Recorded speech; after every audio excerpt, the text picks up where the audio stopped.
Video ini didukung oleh Ashiri Art, kontraktor rancang bangun masjid, arsitektur, dan kaligrafi.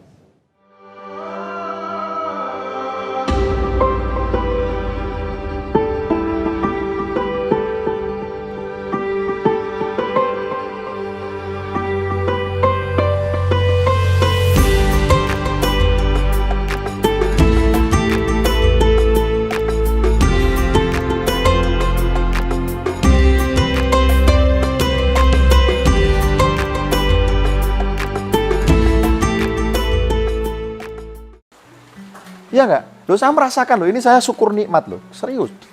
Saya tuh nggak pernah belajar ketemu sama Sami, ya, sama Sami Afandi loh yang saya pelajari tiap hari. Nggak pernah. Meskipun saya huruf-hurufnya itu hafal misalnya. Saya nggak pernah ketemu Hasyim Muhammad Al-Baghdadi, nggak pernah ketemu Mustafa Nadib misalnya, Hamid, nggak pernah ketemu, nggak pernah belajar di Turki lah, nggak pernah belajar di Timur Tengah. Padahal banyak loh kaligrafer di Indonesia yang belajar di Timur Tengah itu, jangan salah, banyak sekali. Tapi Allah memberikan fadl kepada saya, kepada PSKG ini. Banyak santri-santri PSKG yang juara ASEAN, juara internasional. Itu siapa yang ngasih ilmu, coba saya tanya. Siapa mas? Siapa yang ngasih ilmu itu? Allah kan? Gak tahu itu. Saya juga udah, kamu ikutin ini, kamu ikutin itu. Kamu begini, kamu begitu. Semacam ada ilham yang menggerakkan saya. Dan santri-santri ngikutin aja, ayo ikutin. Jadi kok.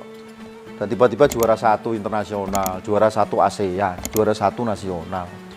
Yang sukses di bidang workshop, ya, bikin perusahaan, bikin CV, bikin jasa kontraktor masjid. Ustadz Bagus yang kemarin kesini, ya, Mondar Mandir, itu alumni angkatan 2016. Sekarang itu ngurusi proyek mas, bikin masjid-masjid, bikin menara masjid, bikin kubah masjid.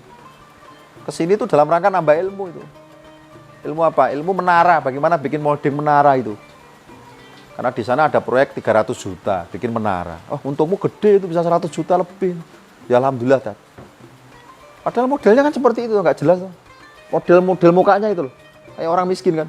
Loh, tapi duitnya banyak itu. Soal model muka itu nggak ada masalah, ya nggak? Kaya itu kan nggak kelihatan dari mukanya kan. Sukses juga begitu, ya nggak? Ya. Jangan salah. Kemarin juga viral kan di TikTok, di internet, di Google, di mana-mana itu. Ternyata apa? Bodong, ya kan? Wah, hartanya 800 miliar. Pamer-pamer, perlente itu. Jam tangannya aja 2 miliar. Nggak usah mahal-mahal, ini jam saya cuma 1 juta, kok nggak apa-apa itu. Tapi saya bahagia ketemu Anda semua di sini. Saya bisa berbagi ilmu. Sampai saat ini saya masih bisa makan kok mas, alhamdulillah. Iya kan? Meskipun sering puasa gitu. Karena menikmati bisa makan aja itu udah luar biasa lah. Jadi intinya rasa syukur kita yang terbaik adalah ketika kita bisa memberi orang lain meskipun kita masih belum banyak bisa memberi. Yang penting kamu lakukan itu dulu. Maksud saya apa? Intinya kamu belajar di sini meskipun sedikit yang kamu dapatkan. Tapi kamu tetap bisa berkomitmen untuk menebarkan kepada siapapun. Makanya slogan di PSKG itu apa? Menebarkan virus-virus kaligrafi di manapun berada. Di mana saja kamu berada, sebarkan itu. Jadi nanti kalau kamu bikin strofoam, kaligrafi kuningan, misalnya kan, ukiran di kayu, di kepala temanmu misalnya, tengkorak temanmu. Sapi ini kan temanmu nggak? Teman hidup.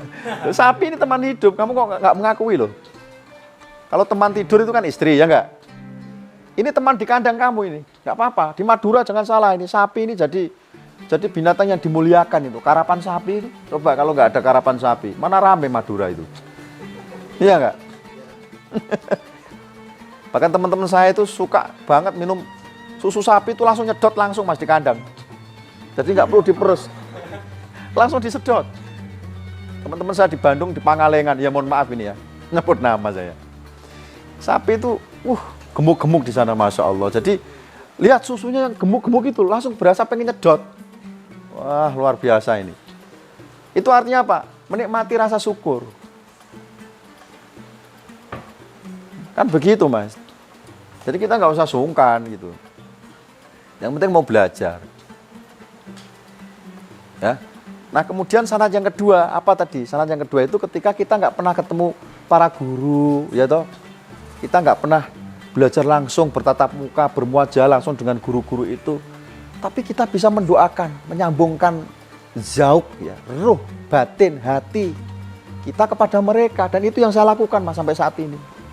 Siapa tahu sirullah, ya, sirnya Allah itu melalui berkahnya ilmu-ilmu dari Sami Afandi, master-master yang kita sebut dengan Fatihah tadi, nyiprat ke kita Mas. Masuk akal nggak kira-kira? Masuk akal, logika, masa kamu nggak percaya sih? Apa susahnya, ya kan? Azazil, katanya kan Dajjal masih hidup sampai saat ini, ya nggak? Percaya nggak sampean kalau Dajjal itu masih hidup? Katanya dikerangkeng pakai rantai, saya sih nggak percaya kalau dikerangkeng pakai rantai. Goblok itu berarti. Masa Dajjal kok dikerangkeng pakai rantai? Ya diikat oleh Allah gitu aja. Ngikatnya pakai apa jangan ditanya. Mau pakai rantai, mau pakai celana dalam sampean, ya saya nggak tahu itu. Terlalu kecil lah kalau pakai rantai itu. Hulek aja kalau dipakai rantai langsung jebol kok. Nggak usah di logika itu, pokoknya dikerangkeng, belum dibebaskan, ya kan? Dipercayai kan? Nah apa susahnya kalau misalnya Nabi Khidir misalnya sampai saat ini masih hidup. Terus saya nanya, rumangsamu Kanjeng Nabi wis mati, sudah wafat. Nabi Muhammad sudah wafat. Secara jasati mungkin iya.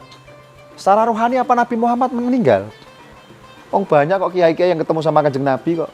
Baik secara rohani, bahkan beberapa wali, beberapa kiai, guru-guru saya ketemu langsung sama Kanjeng Nabi ngobrol. Ya qadha itu bertemu dengan mata kepala Mas. Apa susahnya bagi Allah? Ya kan? Jadi Anda nggak usah terus walah ini dobol ini Ustadz Asirin. Loh, sampai ini yang goblok berarti kalau begitu. Kita harus meyakini gitu loh. Bahwa ilmu Allah itu luas. Jadi kalau kita menyambungkan wasilah Al-Fatihah kepada mereka, nyampe nggak? Nyampe, sudah jelas. Dalilnya mana? Loh, aku ini orang kemaki. Yo, dalil-dalil mudeng aku tahu mondok pesantren suwe kok. 7 tahun aku mondok itu. Mondok ngaji kitab itu. Jadi ketika kita mendengar sebuah hadis, misalnya ada hadis yang populer sekali, Anda pasti hafal. Inda mata benu adama in koto'a amaluhu illa min salasin. Jelas nggak? 3 perkara itu yang masih ada dan dia akan tetap ada, bahkan terus-menerus menemani orang yang sudah mati, meskipun dia sudah mati di dalam kubur, terus mengalir. Apa itu? Yang pertama Mas, shodaqatin jariyatin, au ilmin yuntafa'u bihi, au waladin sholihin yad'ulah. Jadi kita ini kan sebenarnya kan anak-anak didik ya, anak-anak bukan biologis ya, anak-anak psikologis, ya, anak-anak keturunan ideologis juga boleh. Anak-anak murid Sami Afandi kan belajar pada karya-karya beliau.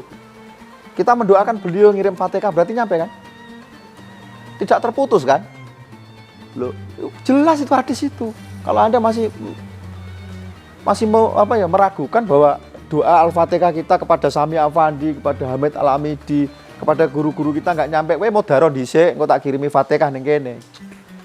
Kok nek ora nyampe kowe protes so, tangi meneh kan ngono. Kalau Kanjeng Nabi ora percaya iki, mbok percaya iki sapa kan gitu loh. Sing ngomong kuwi sapa? Kanjeng Nabi, hadisnya jelas sahih. Bahkan ada yang mengatakan Hasan, wis paling sahih kuwi, paling jos. Kira percaya. Loh, dan nyatanya memang banyak kok teman-teman kita, ya sesama muslim sendiri nggak percaya kok. Kalau Al-Fatihah atau doa-doa anak kepada orang tua itu nggak nyambung, nggak ketemu. Ya nggak apa-apa sih, anggap aja mereka itu gagal paham kan begitu. Jadi fik ya sanad tadi ada 2 ya, fik ya. Jadi ketika kita menyambungkan rasa atau zauq kita kepada para maestro itu, mudah-mudahan Allah memberkahi kita melalui ilmu-ilmu guru-guru kita yang sudah meninggal itu. dan mendoakan kepada kita. Guru-guru itu bisa mendoakan loh Mas, hak itu. Dia nggak bisa mendoakan dirinya, tapi dia bisa mendoakan kita. Habib Lutfi pernah ngomong sama saya, kalau kita ziarah ke makam wali, ya, kita salam kepada mereka, mereka langsung berdiri mengucapkan salam kepada kita. Itu jelas itu. Mereka di kuburan itu ngapain? Nganggur, rokok? Ya enggak lah Mas. Memperbaiki amal. Saya pernah ikut pasaran loh, jangan salah. Yang ikut pasaran bukannya ada. Saya tahun 2005 itu ikut pasaran Ramadan full di Pekalongan sama Habib Lutfi langsung. Habib Lutfi kalau malam begini, malam Ramadan ngajar. Jadi yang diajarin khusus anak-anak muda. Full setiap bulan Ramadan.